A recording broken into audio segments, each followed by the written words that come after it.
Hi ಎಲ್ರಿಗೂ ಕೂಡ good morning. ನಮ್ಮ ಪ್ರಯಾಣ ಶುರುವಾಗಿದೆ ಮೈಸೂರು ಯೂನಿವರ್ಸಿಟಿಯಿಂದ ಕುಂಟಿ ಬೆಟ್ಟದ ಕಡೆಗೆ. ಸೊ ಇವತ್ತು ಒಂದು ಬ್ಲಾಗ್ ಮಾಡೋಣ, ಸಂಡೇ ಆಗಿರೋದ್ರಿಂದ ಎಲ್ಲ ಒಂದು ಕಡೆ ಹೋಗೋಣ ಅಂತ ಹೇಳಿ ನಾವು ಮತ್ತೆ ನಮ್ಮ ಸ್ನೇಹಿತರು ಎಲ್ಲ ಬೈಕ್ ಎತ್ಕೊಂಡು ಹೊರಟಿದ್ದೀವಿ. ಸೊ ಇನ್ನೇನು ತಡ, ಹೋಗಿ ಬರೋಣ.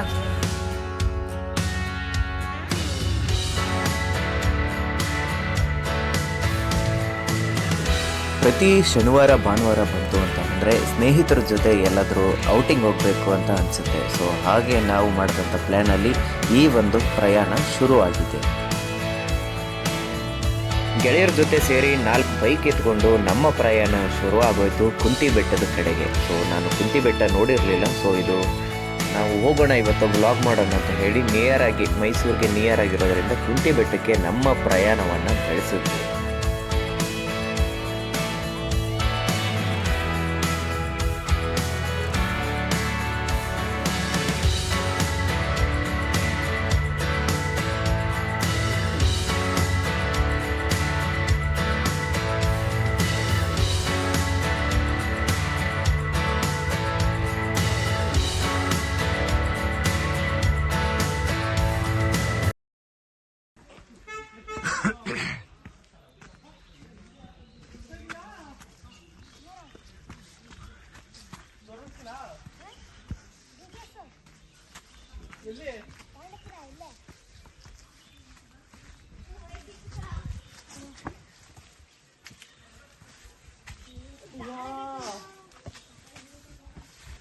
ವಯಸ್ಸಾಗೈತಣ ಆಯ್ಕಿಲ್ಲ.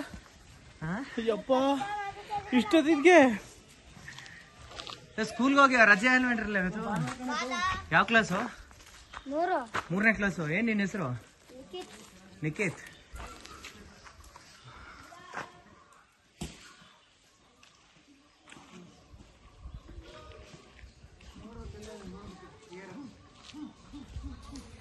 ಕರಿಗಟ್ಟ ಎಲ್ಲಿ ಹೇಳು?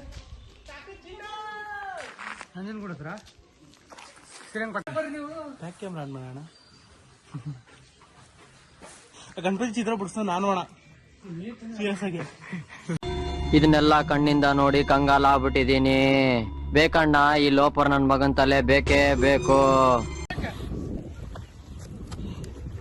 ನಮ್ದು ಬಾಳು ಅಣ್ಣ ಸಖತ್ ಆಕ್ಟಿಂಗ್ ಮಾಡ್ತಿದ್ದೆ ಕಾರಣ ಕಲಾವಿದ ಕಾರಣ. ಬಾರೋ ಅಪರೂಪದ ಮುಳ್ಳಂದಿ ಬಾಬಾ. ಹತ್ತೋದಕ್ಕೆ ಬಹಳ ಬಹಳ ಕಷ್ಟಪಡ್ತಿದ್ದಾರೆ ನಮ್ಮ friends.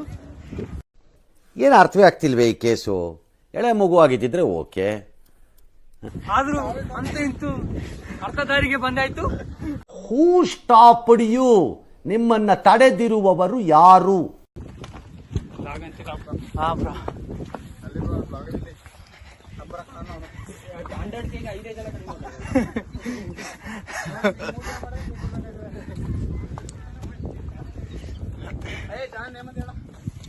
Channel name Gautam Gundlupet.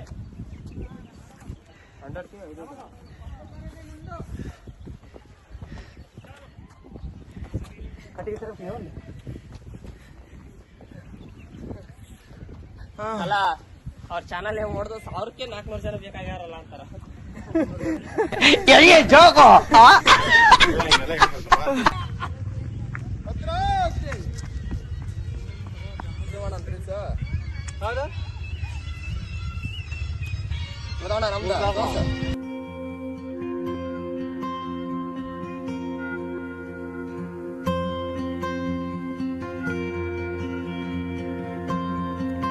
ಕುಂತಿ ಬೆಟ್ಟವು ಮಂಡ್ಯ ಜಿಲ್ಲೆಯ ಪಾಂಡವಪುರ ಸಮೀಪದಲ್ಲಿರ್ತಕ್ಕಂತಹ ಒಂದು ಪ್ರಸಿದ್ಧ ಬೆಟ್ಟವಾಗಿದೆ.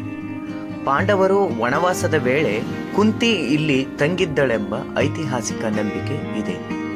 ಈ ಬೆಟ್ಟದ ಚಾರಣವು ಸಾಹಸ, ಪ್ರಕೃತಿಯ ಸೌಂದರ್ಯ ಮತ್ತು ಆಧ್ಯಾತ್ಮಿಕ ಅನುಭವವನ್ನು ನೀಡುತ್ತದೆ.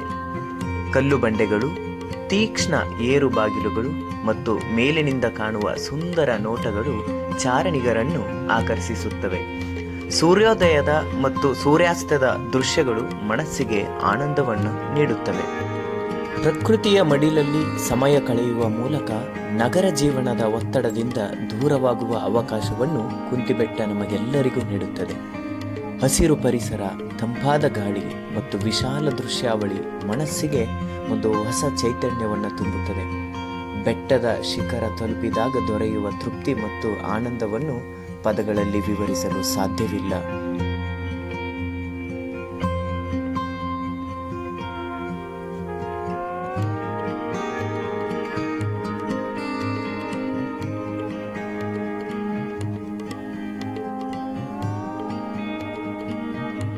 ಆ್ಯಕ್ಚುಲಿ ನಾನು ಅಂದ್ಕೊಂಡಂಗೆ ಇರಲಿಲ್ಲ, ಕುಂತಿ ಬೆಟ್ಟ ತುಂಬ ಚೆನ್ನಾಗಿದೆ.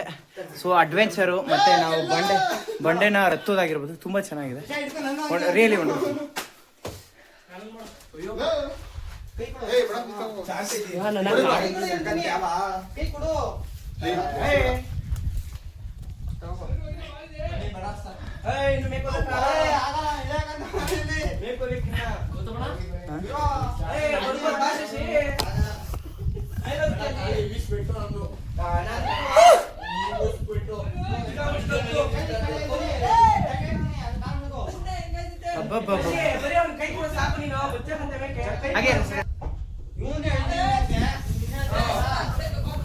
ನೀ ಹೆಂಗ್ಲ ಹೋದೆ ಆ ಕಡೆ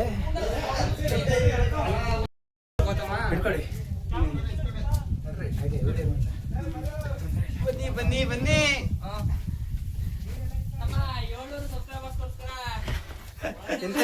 ಚಾನಲ್ ಏನ್ ಗೊತ್ತಾ, 100 ಜನ ಸಬ್ಸ್ಕ್ರೈಬರ್ಸ್ ಇರ್ಲಿ, ನಮ್ 100 ಜನ ಸಬ್ಸ್ಕ್ರೈಬರ್ಸ್ ಇಷ್ಟಪಡೋ ರೀತಿ ವಿಡಿಯೋ ಮಾಡ್ಬೋದು. ಬರೀ ಡೌಗಳು ಏನೇ ಆಗ್ಲಿ ಬ್ರೋ, ನೀವು ಹೋಗಿ ಏನಿಲ್ಲ.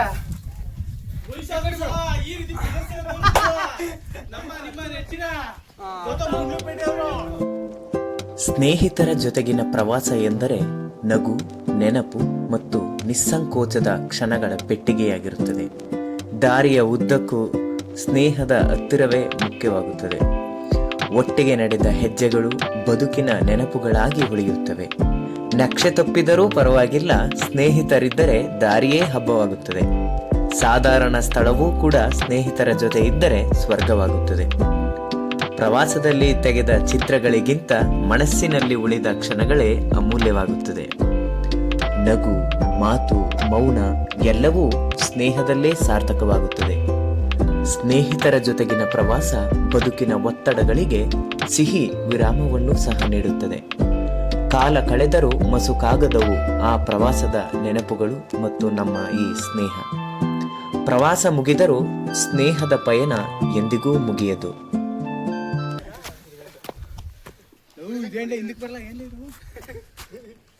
ದಯವಿಟ್ಟು ಜಲೇಂದ್ರ ಅವ್ರು ಹಿಂದಿಗೆ ಬರ್ಬೇಕು.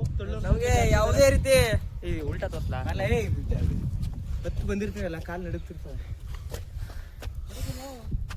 ಫೋನ್